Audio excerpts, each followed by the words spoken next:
Hi, Ethel. Nice. I'm Michael. I'm going to be working with you today. Um, it's nice to meet you. You too. This is our first time meeting. Um, I go by the pronouns of he and him. Okay. What I'd like to do is I'm going to kind of go over some specifics about um, informed consent and your rights and confidentiality and different different little nuances of that before we get engaged in conversation. Okay. As you know, the purpose of is this is a mock um, session. All right. We have the informed consent, the confidentiality agreements here. We'll go over a little paragraph on that or whatnot here in a second.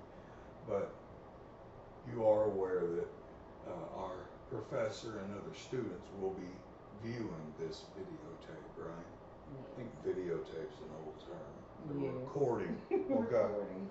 Um, and this is completely voluntary. So if you ever feel uncomfortable at any time, you're not forced to do this in any way. There are no fees associated with this, except for all that money would pay the university anyway, right? Absolutely. All right. So basically, the confidentiality agreement says that I, Michael Brown, have requested that you volunteer as a practice client, a fictional character, mock student, um, while I um, am engaging in my introduction to counseling skills class to volunteer to assist this SAU school counselor in training. That's me. We will ask that you're willing to participate in 4 video recorded mock counseling sessions over the next 5 weeks, 1 per week. The first 4 sessions will be between 15 and 20 minutes in length, and the final session will be in 20 to 25 to 30 minutes in length.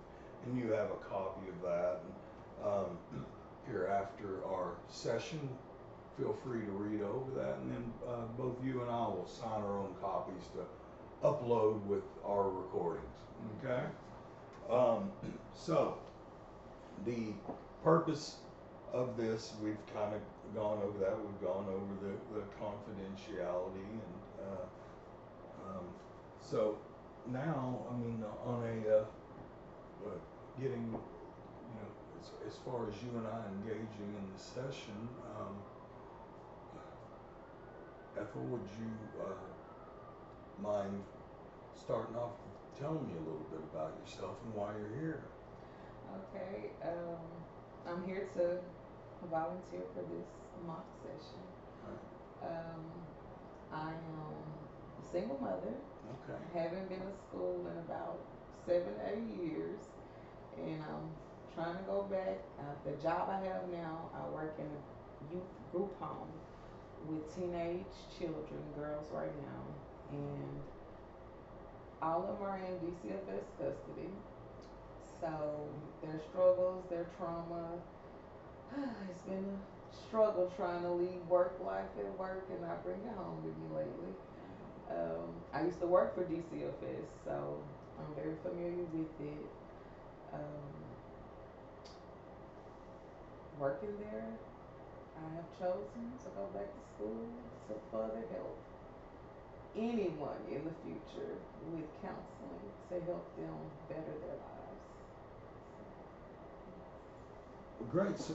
So am I correct in saying that you're on this path so you can better assist in the position you're in now? Yes. Oh, that's beautiful. Yes. Yeah. We have something in common as well.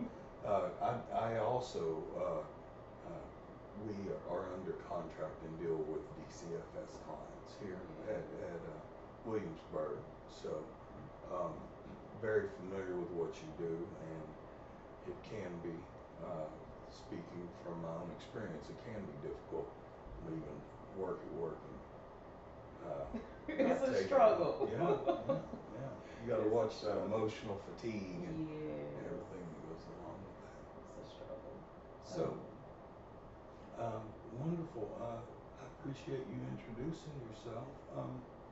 So, what's going on with you? What brings you in for this session on a personal level? Well, trying to manage the stress, I guess I would say, with the clients at work, and then going home to my own wonderful teenage daughter at home. So, Oh, okay. a lot of stress levels. They've been real high lately, but trying to manage that, and now a new student. So, a lot Okay. of stress. So we've got education going on right now, and a full-time workload, and a teenage daughter at home. Yes. That can be Yes, quite a load, yes, I'm yes. sure. I'm sure that can be quite a load. Okay. How old is your daughter? She's 15. 15 years old. Okay. And are you you live here in the Little Rock community? I live in Jacksonville. Okay. Okay. I'm familiar with Jacksonville. Yes. Yeah. Been there 5 years. Bought a house. Yeah. So, when it comes to these issues that you're experiencing with stress, um, how do you how does this stress come to you? Is it does it is it something that builds gradually throughout the day, or are they more of like a acute, or to be more specific, they kind of come up in spurts, and you can have problems with emotional regulation. I have a problem with emotional regulation. I think the stress level, it comes like gradually. Like it just like a breaking point throughout the day. Like I've had so much go on in a small period of time, and then it's like the last thing could just be like like. Okay. But what I have been doing lately when I get off of work, I've been going to the gym, Oh, and so that has been helping out a lot okay, lately. Like good. I've done it the last 2 weeks, so that has actually been helping out a lot. Going to the gym and just letting it all escape my body. Good. That personal care is so important. Yes, Yes. absolutely, Yeah. absolutely. Okay. Um, you said that this builds, that your stress builds gradually throughout the day. Um, what time do you typically wake up? Normally wake up about between 9 and 10 in the morning. Okay. And your work schedule is from? I work 12 in the evening to 10 at night. Oh, Mm-hmm. 12 midnight? Mm-hmm. 12 in the afternoon Mm-hmm. till 10. Okay. Mm-hmm. And so you're waking up 9 or 10 in the morning.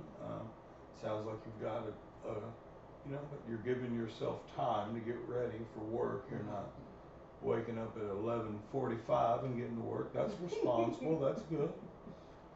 When do you feel when do you first feel stress um, during your day? Like initially, what do you wake up with stress? No, I don't think I wake up with stress. I think it's more once I get to work. From 12 to 4, the kids are at school. So it's like when they come home, I start preparing their dinner and getting the house prepared for them to enter. And I think when they come home from school and their stress from school, they start unloading and unwinding. I Mm-hmm. think that's when my stress levels begin. Okay. Now you mentioned you had I just want to make sure I'm clear. You mentioned you had a teenage daughter. Do you have any other children in law? Yes, ma'am. Okay. And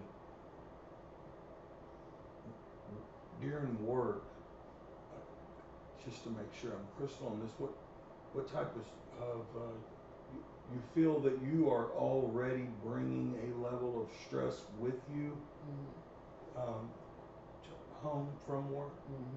Okay. What do you feel that stress is related to? Anything, any specifics besides just work? Lately, I guess I would say I recently got my life back balanced, if that makes sense. So the stress I had, I guess it was from then. I've been working at this job since September. Before then, I had got fired. I was without work for almost a month and a half. So starting back, getting balance in my life financially, I have a job, everything's starting to balance in life. Good. December, I had a bad car wreck, and insurance didn't cover it. So trying to find money to find a new vehicle and get keep transportation. So it's like soon as I find balance in my life, something will happen. And it's like you're stressed when you're not balanced, and it's like you finally at a place of ease, and something else happens. So I guess it's just not really fully dealing with everything, just constantly going, going, going, going, going, going. Okay. So, if I'm following, your your stress is what you've told me right now. I'm gathering is not necessarily from work, but it's stress related to um, making up for lost ground uh, via the loss of the job Mm-hmm. and and because it sounds, I mean, uh, am I correct in saying that you you are in a better position right now? Yeah. Obviously, you're not jobless, Yes. right? Okay, and you're in a stable job. Do you enjoy your job? I love my job. I Okay, love the kids. I love my job. good. Good. That's wonderful. Yes. What what stress do you feel besides the stress that seems to be coming internally? You know, because we have internal and external stresses.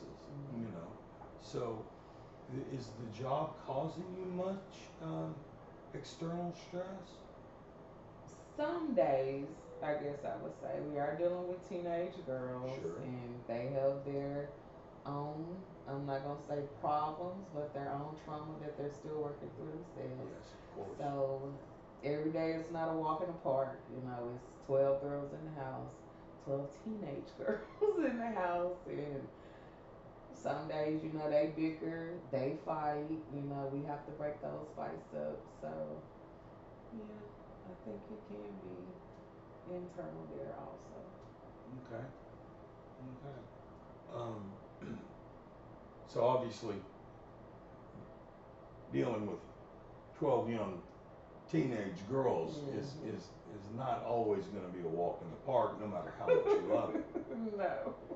And so I know that similar to you, both of us are working towards this mental health track as Hmm. far as being able to help our clients and Yes. better enable them for success. Um, with what is your job constitute right now? Um, as far as neither of us have we're both CITs, so what are your primary duties at work right I'm a QBHP, now? Okay. Qualified Behavior Health Professional. Mm-hmm. So the way I look at my job and my duties, I just feel like I'm a mentor for the girls. I'm a house parent for the girls. Okay. Um, I do have a lot of one-on-one sessions with them Oh, wonderful. and try to find them some balance in their troubles. All of them have their own issues, but yeah, I just feel like more of a house parent. cook for them, clean for them. The recent most funniest thing, one of them got into it with a classmate through a text message over the phone, and she wasn't so smooth with her comeback, so I had to help out on a nice little comeback for the little girl. So, no, I just say like it's like being a house parent, like Right. just being there for them and teaching them. A lot of them, they don't know a lot of the basic things of life. Like have a couple of them that don't know how to properly take care of their hygiene. So Okay. taking one-on-one time with them and showing them, especially as becoming young ladies, Right. what is appropriate, what's not appropriate. So yeah, just being a parent. Wearing a lot of hats. Absolutely. Right. Absolutely. Well, it sounds like you love your position and it's very rewarding. Yes. Okay. So when you when you get home, you had mentioned that you basically are going right back into now you're into real mom Real. mode. Right. Okay. And whenever you're in real mom mode, tending to the house and getting food ready for you and your daughter, and how is uh, your your home life right now with you and your daughter? It has been amazing, Okay. surprisingly amazing. From where we began with our relationship, I tell her all the time, like, I think working with 12 teenage girls has helped me and my daughter's relationship tremendously. Okay. It helps me understand her more. I think my biggest thing, I'll say back then with me and her relationship, was me just being a mom. You're gonna do what I say when I say, I don't care. But working with the girls, it has taught me like the more you yell, the less they hear. So it helps me sit down and talk with her and see what's actually going on in her mind so we can find some balance and help each other out. Well, that sounds wonderful. Surprisingly though, it has helped our relationship and I'm so thankful for that. Like it was a blessing in disguise. When I first started working at the group home, I worked with boys and I worked with them for about 2 months. And then my supervisor, it was a position open up in a girl's house, and she was like, I feel like, you will be a good fit over there. First, I didn't want to go because me and my daughter relationship wasn't the best. So I'm like, I don't think I want to deal with more girls. Right.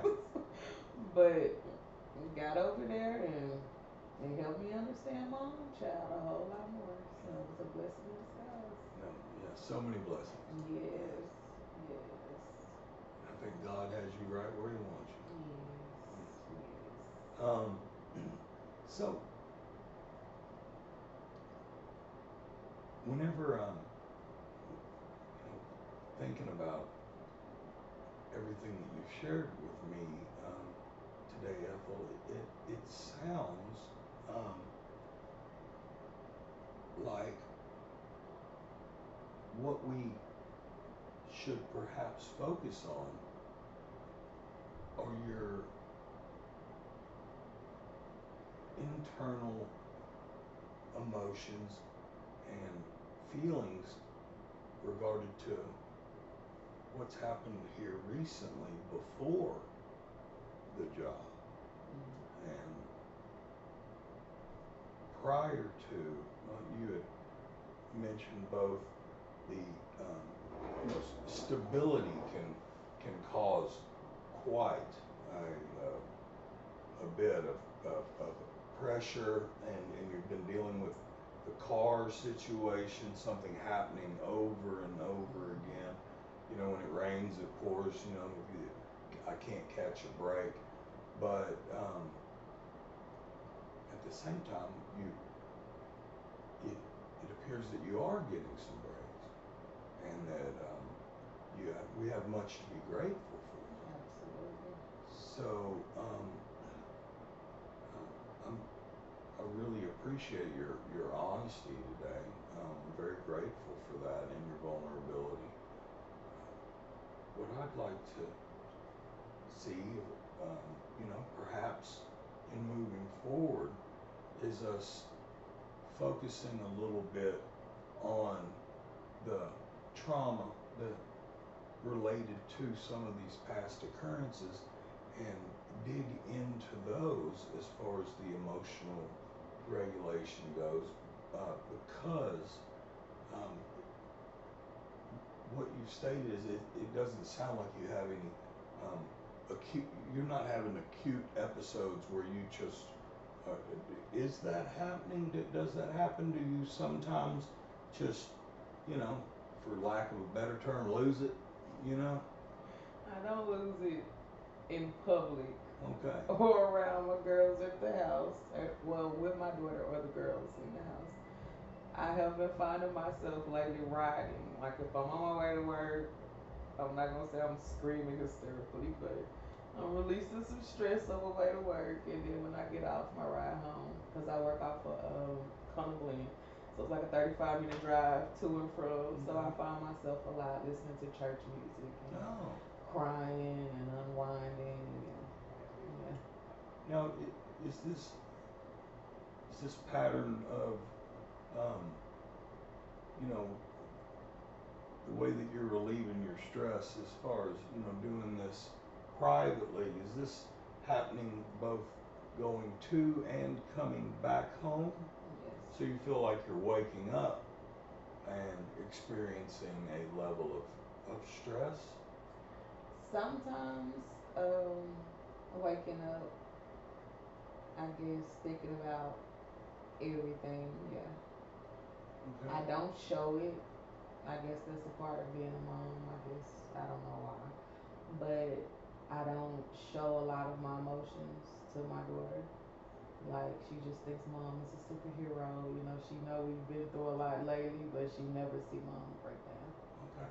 So I break down privately away from her. And just to clarify, when what, especially going to work, what what thoughts are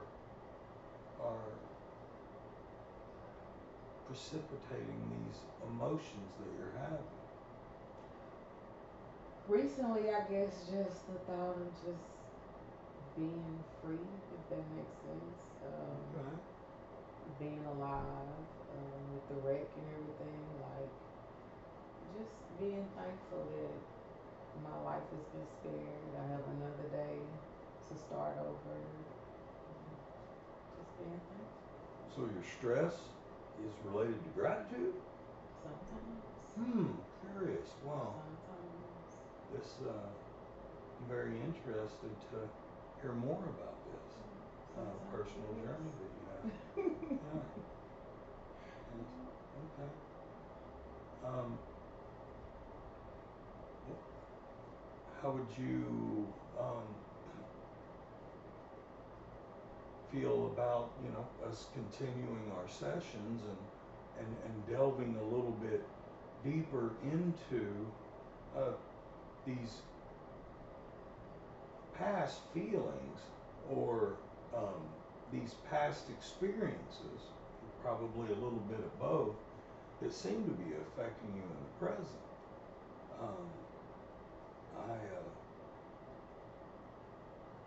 from what you've shared, I absolutely love the journey that you're on, and what you do here for the local community,